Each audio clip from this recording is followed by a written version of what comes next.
Industrial park పేరిట అంజుమన్ ఇస్లామియా సంస్థకు చెందిన వక్ఫ్ భూములను తీసుకోవడం అన్యాయం. వైసీపీ మంగళగిరి మండలం చిన్నకాకాని గ్రామంలో అంజుమన్ ఇస్లామియా సంస్థకు చెందిన 72 ఎకరాల వక్ఫ్ భూములను వక్ఫ్ బోర్డు చట్టాలకు వ్యతిరేకిస్తూ కూటమి ప్రభుత్వం ఇండస్ట్రియల్ పార్క్ ఏర్పాటు కొరకు ఇచ్చిన ఉత్తర్వులను వెంటనే వెనక్కి తీసుకోవాలని వైఎస్ఆర్సీపీ ముస్లిం మైనార్టీ నేతలు డిమాండ్ చేశారు. అధికారంలో ఉన్న ప్రభుత్వం ప్రజల పక్షాన అందరికీ మంచి చేయాలా కానీ కేవలం రాజకీయంగా తమ అనుయాయులకు మాత్రమే మంచి చేసే కార్యక్రమం చేపట్టడం దారుణమని మైనారిటీ నేతలు విమర్శించారు.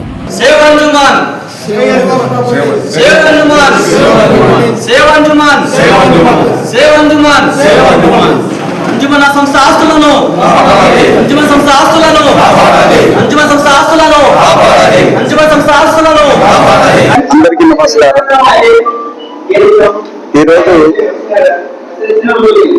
గుంటూరు చిన్నకాకానిలో అంజుమన్ ఇస్లామియా సంస్థకు సంబంధించినటువంటి పేద ముస్లింల కోసము వారి యొక్క సంక్షేమం కోసము విద్యా వైద్యం ఆది కోసము భగవంతుని పేరు మీద వక్ఫ్ చేయబడినటువంటి 72 ఎకరాల ఆస్తి పైన కూటమి ప్రభుత్వం కన్నుబడింది. ఈ 72 ఎకరాల ఆస్తిని తన అన్యాయులకు కట్టబెట్టడం కోసం దొడ్డిదారిన ఏపీఐఐసిసికి ఇండస్ట్రియల్ పార్క్ కోసము ఈ భూమిని కేటాయించాలని కలెక్టర్ గారి ద్వారా జీవోనిప్పించి ఈ భూమిని సేకరించాలనేటువంటి దురుద్దేశంతో ఈనాడు కూటమి ప్రభుత్వం ముందడుగు వేస్తా ఉంది. దీన్ని ముస్లిం సమాజం ఎప్పటికీ కూడా దీన్ని యాక్సెప్ట్ చేయదు. ఇది చాలా దుర్మార్గమైనటువంటి చర్య.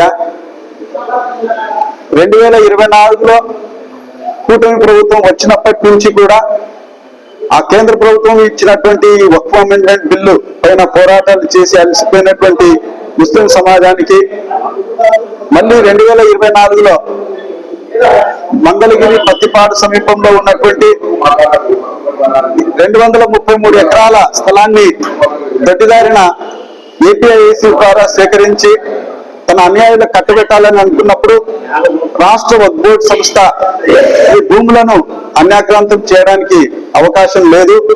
వీటిని ఎవరికి దానం చేయలేము, వీటిని ఎవరి పేరు మీద మార్చలేము. కాబట్టి మీరు లీజులో కానీ పిపిపి విధానంలో ఎవరికైనా ఇచ్చుకోండి, అంతే తప్ప వీటిని అన్యాక్రాంతం చేయడానికి కుదరదని చెప్పేసి 28/6/2025 సంవత్సరంలో తీర్మానం చేసి 17/7/2025 సంవత్సరంలో ప్రభుత్వానికి పంపడం జరిగింది. దాంతో చేతులు ముడుచుకొని కూర్చున్నటువంటి కూటమి ప్రభుత్వం మళ్ళీ ఈ 2025 వక్ఫ్ అమెండ్మెంట్ యాక్ట్ ద్వారా దాన్ని అడ్డపెట్టుకొని ఇప్పుడు ఈ అంజుమన్ ఇస్లామియాకి సంబంధించినటువంటి 72 ఎకరాలను కాజేయాలనేటువంటి ఎత్తుగడకు శ్రీకారం చుట్టింది. ఇది దుర్మార్గమైనటువంటి చర్య. ఇది 1962లోనే గజెట్ నోటిఫికేషన్ గజెట్ నంబర్ 26లో ఇది వక్ఫ్ ఆస్తిగా ప్రభుత్వం గుర్తించింది. ఇలాంటి ఆస్తిని ఈ అన్యాక్రాంతం చేయడం అనేటువంటిది, లేదా భూసేకరణ కింద తీసుకోవడం అనేటువంటిది, లేదా టైటిల్ మార్చడం అనేటువంటిది ఇది చట్ట విరుద్ధం. కాబట్టి ఈ యొక్క ప్రక్రియను వెంటనే ఆఫ్ చేసి పేద ముస్లింల కోసం ఏదైతే ఈరోజు మన రాష్ట్రంలో 1000 ఎకరాలు ముస్లిం సమాజం యొక్క విద్య వైద్యం ఉపాధి సంక్షేమం కోసం ఎంతో మంది దాతలు అల్లా పేరు మీద దానం ఇచ్చినటువంటి ఆస్తులు ఉన్నాయో ఆ ఆస్తులన్నింటినీ కూడా ముస్లిం సమాజం యొక్క సంక్షేమానికి ఉపయోగిస్తే బాగుంటుంది. అంతేగాని దొడ్డిదారిన ముస్లింస్ అంతా పేదవాళ్ళు, వాళ్ళు ఉదయం లేస్తే సాయంత్రం వరకు వాళ్ళ పనులలో వాళ్ళు బిజీగా ఉంటారు. వాళ్ళ బతుకు తెరువు కోసం, వాళ్ళ పిల్లల కోసం, వాళ్ళ సంసారాల కోసం వాళ్ళ టైం వాళ్ళకి కేటాయించడానికే సరిపోతుంది. మనం ఇలాంటి పనులు పదే చేస్తూ ఉంటే వాళ్ళు ఏదో ఒక రోజు ఏమర్పాటుగా ఉన్నప్పుడు ఈ ముస్లిం సమాజం నుంచి ఎన్నుకోబడినటువంటి ఈ పేటిఎం మైనార్టీ నాయకులు ఎవరైతే ఉన్నారో వాళ్లకు అంతో ఇంతో ముట్టజెప్పి ఈ కోట్ల విలువ చేసేటువంటి ఆస్తులను మనము అన్యాక్రాంతం చేద్దామనేటువంటి ఒక దురుద్దేశంతో ఈ ప్రభుత్వం ముందుకు పోతా ఉంది. ఇది మంచి ప్రక్రియ కాదు. ఈ రోజు ఇంత జరుగుతూ ఉంటే, ఇన్ని కోట్ల ఆస్తులు అన్యాక్రాంతం అవుతా ఉంటే, తెలుగుదేశం పార్టీలో కానీ కూటమి పార్టీలో కానీ ఉన్నటువంటి మైనార్టీ నాయకులు ఒక్కరు కూడా మాట్లాడకపోవడం అనేటువంటిది చాలా సిగ్గుచేటనేటువంటి విషయాన్ని వాళ్ళు గుర్తించాలి. ఈ రోజు ఇస్తమాకి ఇచ్చినటువంటి 1,25,000 రూపాయలను ఎంతో గొప్పగా ప్రచార పటాటోపాలతోటి రేగిపోతున్నటువంటి ముస్లిం మైనార్టీ నాయకులు ఎందుకు కానీ ఇన్ని వేల కోట్ల రూపాయలు అన్యాక్రాంతం అవుతుంటే మాట్లాడలేకపోతున్నారనేటువంటి విషయాన్ని వాళ్ళు ఒకసారి గుర్తించాలి.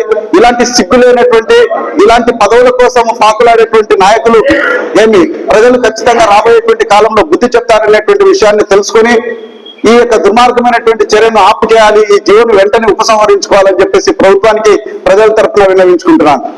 వాడిని కొట్టు, లేని వాడికి పంచిపెట్టు అనేది రాబిన్హుడ్ సాంప్రదాయం. అందుకే ఆయన హీరో అయ్యారు సినిమాలలో. ఇక్కడ మన రాష్ట్రంలో లేని వాడిని కొట్టు, ఉన్నవాడికి పంచిపెట్టు అన్నది చంద్రబాబు సిద్ధాంతం. ఇది ఎంతవరకు సమంజసమని కూటమి ప్రభుత్వానికి మేము నిలదీస్తున్నాం. న్యాయశాఖ మంత్రి గారైన ఎల్ఎండి ఫారూక్ గారు వక్ఫ్ శాఖ కూడా మంత్రిగా ఉన్నారు. ఈ రోజున వక్ఫ్ భూములకే మీరు న్యాయం చేయలేకపోతే సామాన్య ప్రజలకు మీరు ఏ రకంగా న్యాయం చేయగలరని ఈ మీడియా ద్వారా మిమ్మల్ని ప్రశ్నిస్తున్నాము. వక్ఫ్ అంటే దేవుడికి భయంతో, భక్తితో పేద ప్రజల అభ్యున్నతి కోసం దానం చేసే ఆస్తి. అలాంటి ఆస్తికి దేవుడు భయంతో ఉండే ఆస్తులకే మీరు రక్షణ కల్పించలేకపోతే సామాన్య ప్రజల ఆస్తులకు మీరేం రక్షణ కల్పించగలరని చెప్పి ఈ మీడియా ద్వారా మిమ్మల్ని ప్రశ్నిస్తున్నాము. ఇదే నంద్యాలలో మొట్టమొదటిసారిగా ఎమ్మెల్యేగా ఎన్నికైన శిల్పామోహన్ రెడ్డి గారు దాదాపుగా 28 ఎకరాల అన్యాక్రాంతమైన వక్ఫ్ భూముల్ని ముస్లిం సమాజానికి అప్పచెప్పిన ఘనత అప్పటి మాజీ మంత్రివర్యులు శ్రీ శిల్పామోహన్ రెడ్డి గారికి దక్కింది. మరి మీరేం చేస్తున్నారు? ఒక ముస్లింగా ఉండి, ఒక మైనార్టీ శాఖకు మంత్రిగా ఉండి, వక్ఫ్ శాఖకు మంత్రిగా ఉండి, న్యాయశాఖకు మంత్రిగా ఉండి ఈ రోజున మీకు ఇంత ఇష్యూ జరుగుతున్నా మీకు కనపడడం లేదా అని చెప్పి మేము అడుగుతున్నాం. ఆ రోజున శిల్పామోహన్ రెడ్డి గారు ఆ ఆస్తుల్ని కాపాడారు కాబట్టి అందులో ఒక మసీదు, అందులో ఒక ఈద్గా ఈ రోజున ప్రయోజనానికి సిద్ధంగా ఉంది. అందరం అక్కడ నమాజులు చదువుకుంటున్నాము. ఈ రోజున అంజుమాన్ ఆస్తుల గురించి ఒక్క ముస్తఫాభాయ్ గారికి మరియు నూరి ఫాతిమా మేడం గారికే కొట్లాడాల్సిన అవసరం ఏముంది? మిగతా వాళ్ళు కూడా పోరాడాలి కదా. మీరు కూడా ముస్లింలే కదా, మీరు కూడా అల్లా అంటే భయం ఉంది, భక్తి ఉంది కదా. అలా లేకపోతే కేవలం చంద్రబాబు మీద భయం, భక్తులు ఉన్నాయని చెప్పి మీడియా ద్వారా మిమ్మల్ని ప్రశ్నిస్తున్నాం. రాజకీయం అనేది వేరే రకంగా ఎన్నిసార్లు చేసుకోవచ్చు, కానీ అల్లా పేరిట దానం చేసిన భూముల విషయంలో రాజకీయం చేస్తే మాత్రం తస్మాత్ జాగ్రత్త, ఇక ఉపేక్షించము. మా ప్రాణాలు పోయేంత వరకైనా పోరాటం చేస్తాము, మా భూముల్ని మేము కాపాడుకుంటామని మీడియా ద్వారా తెలియజేసుకుంటున్నామని చెప్పి సగర్వంగా తెలియజేసుకుంటున్నాము. నమస్కారం. ఈరోజు ఈ యొక్క ప్రెస్ మీట్ పెట్టడానికి ముఖ్య కారణం ఏమంటే, గుంటూరు జిల్లా చిన్నకాకాని గ్రామంలో దాదాపు 72 ఎకరాల వక్ఫ్ స్థలం ఉన్నది. అంజుమన్ ఇస్లామియా సంస్థకు చెందిన ప్రాపర్టీ అది. ఆ ప్రాపర్టీ కేవలం ముస్లిం సమాజంలోని పేదల యొక్క అభివృద్ధి సంక్షేమం కోసమే ఆ రోజు దాతలు ఇవ్వడం జరిగింది. ఇప్పటికి కూడా ఆ సంస్థ ద్వారా, అంజుమన్ ఇస్లామియా సంస్థ ద్వారా ఎన్నో సంక్షేమ కార్యక్రమాలు చేయడం జరుగుతున్నది. నిరుపేద ముస్లిం విద్యార్థులకు, కులాలకు, మతాలకు అతీతంగా కూడా ఎంతో మంది విద్యార్థులకు విద్య ఉచితంగా ఇవ్వడం జరుగుతున్నది. అదేవిధంగా స్కాలర్షిప్ ఇవ్వడం జరుగుతున్నది. వితంతువులకు పెన్షన్లు కూడా ఇవ్వడం జరుగుతున్నది ఈ సంస్థ ద్వారానే.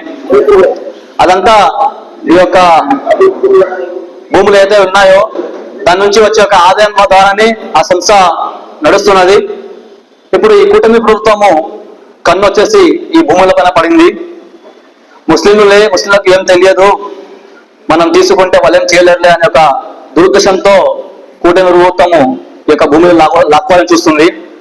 దానికోసమే డిసెంబర్ 19వ తేదీన ఒక నోటిఫికేషన్ ఇవ్వడం జరిగింది అక్కడ జిల్లా కలెక్టర్ గారు.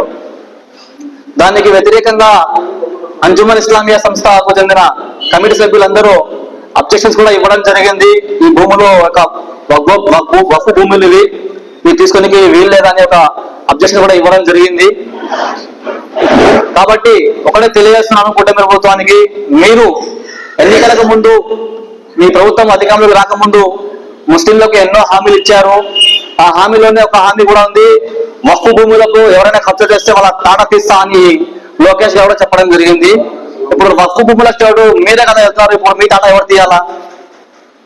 మీరే కదా ఆ రోజు ఎన్నికలకు ముందు చెప్పింది, వక్ఫ్ భూములకి ఏమైనా ఖర్చు చేస్తే నేను తాట తీస్తా అన్నారు. ఇప్పుడు మీరే వక్ఫ్ భూముల చోటకి వెళ్తున్నారు, ఇప్పుడు మీ తాట మేము తీయాలనా? జరూరు తీస్తాం. ఎన్నికలు రాని ముస్లిం సమాజం యొక్క సత్తా ఏందో మేము కూడా చూపిస్తాము. సార్వత్రిక ఎన్నికలు వస్తాయి, ఆ టైంలో ఆ సమయంలో ముస్లిం తడకలో మేము చూపిస్తాము.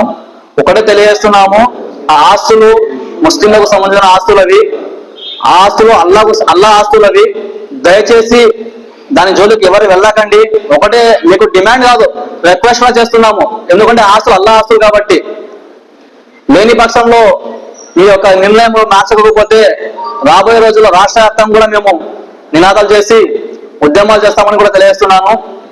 రేపు రాబోయే 30వ తేదీ కూడా గుంటూరులో ఒక భారీ ర్యాలీ ఏర్పాటు చేయడం జరిగింది. ఆ ర్యాలీ కూడా ప్రతి ఒక్కరు పాల్గొని విజయవంతం చేయాలని కోరుతున్నాను. వివిడి న్యూస్ టీవీని తక్షణమే సబ్స్క్రైబ్ చేసుకోండి. నోటిఫికేషన్ కోసం బెల్ ఐకాన్ క్లిక్ చేయండి. మరిన్ని అప్డేట్స్ కోసం ప్రతి ఒక్క కుటుంబానికి ఉచిత ప్రకటనలు వచ్చే విధంగా మీకోసం మీ ముందుకు వివిడి న్యూస్ టీవీని ఏపీ ఫైబర్ నందు 99వ ఛానల్ మరియు యూట్యూబ్ నందు వీక్షించెదరు.